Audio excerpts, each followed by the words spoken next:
Good morning दोस्तों, मैं हूं Akash and welcome back to my YouTube channel. आज हम लोग डिस्कशन करेंगे थोड़ा डेमोक्रेसी के बारे में, लोकतंत्र के बारे में कि किसी भी देश में लोकतंत्र क्यों जरूरी है। आखिरकार जो डेमोक्रेसी होती है, लोकतंत्र होता है, उसको किसी भी देश में जीवित रखना क्यों जरूरी है, तो इसके बारे में हम लोग चर्चा करेंगे। हाल ही के दिनों में हम लोग देख रहे हैं कि इलेक्शन प्रोसेस चल रही है, इलेक्शन हो रहे हैं, चुनाव चल रहे हैं और चुनावों में लोकसभा चुनाव इस समय में अपनी पूर्ण गति पर है। ठीक है, अर्थात लोकसभा चुनाव का दौर चल रहा है जिसके रिजल्ट आपको 4 जून 2024 को मिल जाएगी। किसी की भी बने, ठीक है, लेकिन सरकार वो बने जो लोकतंत्र को जीवित रखे। और लोकतंत्र का मतलब ये है कि जो पावर है वह किसी एक पर्टिकुलर बॉडी के पास ना हो या किसी एक इंडिविजुअल के पास ना हो। पावर का इक्वल डिस्ट्रीब्यूशन होना चाहिए, पावर का समान वितरण होना चाहिए। यही है लोकतंत्र। ठीक है, इतना हम लोग लोकतंत्र के बारे में जानते हैं। यहां पे हम लोकतंत्र की कोई परिभाषा नहीं गढ़ने आए हैं कि भाई democracy is a form of government in which peoples elect their representatives और रूलर्स। हम लोग ये सब चर्चा करने नहीं है, हम ये चर्चा करने आए हैं कि किस तरह से हम लोकतंत्र को जीवित रख सकते हैं। ठीक है, अगर हम भारत की बात करें तो भारत जैसा देश, एक भारत ऐसा देश जो 15 अगस्त 1947 को आजाद हुआ और आजादी के बाद तुरंत भारत का पार्टीशन हो गया, भारत का विभाजन हो गया। तो भारत ने एक तो 200 साल की गुलामी से उभर के आया जिसको कॉलोनियल रूल कहा जाता है, अंग्रेजों की गुलामी, फॉरेनर्स का, इन्वेडर्स लोगों ने, यानी जो विदेशी आक्रमणकारी थे, उन्होंने किस तरह से भारत के खजाने को लूटा। और खजाने का कतई मतलब नहीं है कि सोना चांदी, इट मींस भारत में जो रॉ मटेरियल थे, और रॉ मटेरियल में जो सामग्री थी वह थी आपकी रिसोर्सेस। किस तरह से भारत के जो रिसोर्सेस थे या संसाधन थे उनको किस तरह से उन्होंने खाली किया।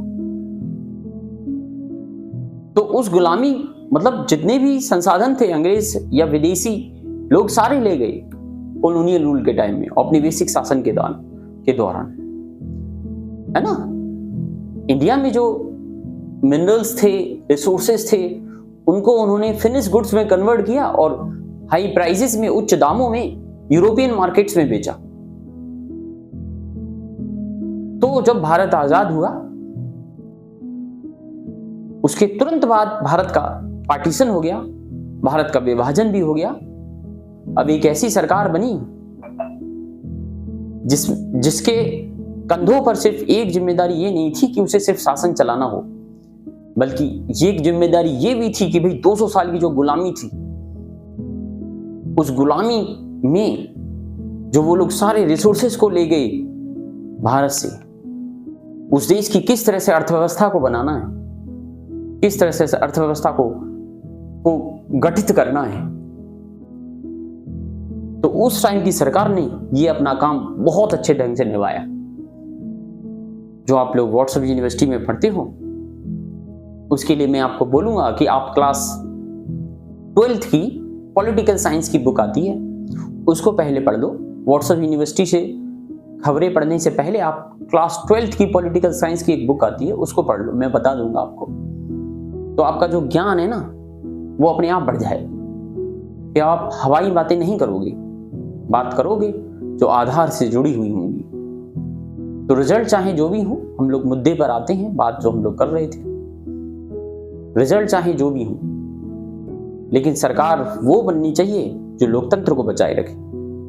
सरकार वो बननी चाहिए जो इक्वलिटी एंड सोशल जो गैप आ रहा है, सोशल गैप आ रहा है, उसको बचाए रखे। मतलब समाज में भाई गैप नहीं होना चाहिए, लोगों के बीच समानता बनी रहे, ठीक है, फ्रेटर्निटी बनी रहे, बंधुता बनी रहे देश में। और एक सबसे इंपॉर्टेंट बात, देश में रोजगार मिलता रहे, ठीक है।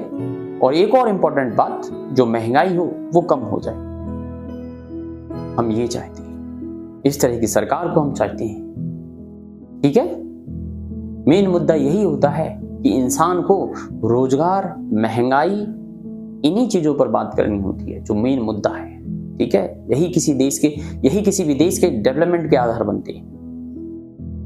भाई इंडिया जैसा देश जहां पर रिसोर्सेस बहुत ज्यादा हैं फिर भी हम डेवलप नहीं हैं, वहीं जापान जहां पर रिसोर्सेस कम है फिर भी वो डेवलप्ड है ना। तो इसके बहुत सारे आयाम, उन आयामों को हमें पढ़ना होगा और हमें एक ऐसी सरकार को चुनना होगा जो सभी के लिए समान रूप से काम करे, क्योंकि भारत किसी एक वर्ग से नहीं बनता है। भारत ना तो मेजोरिटी से बनता है ना तो माइनॉरिटी से बनता है। भारत तब बनता है जब सभी साथ आते हैं, तब भारत बनता है।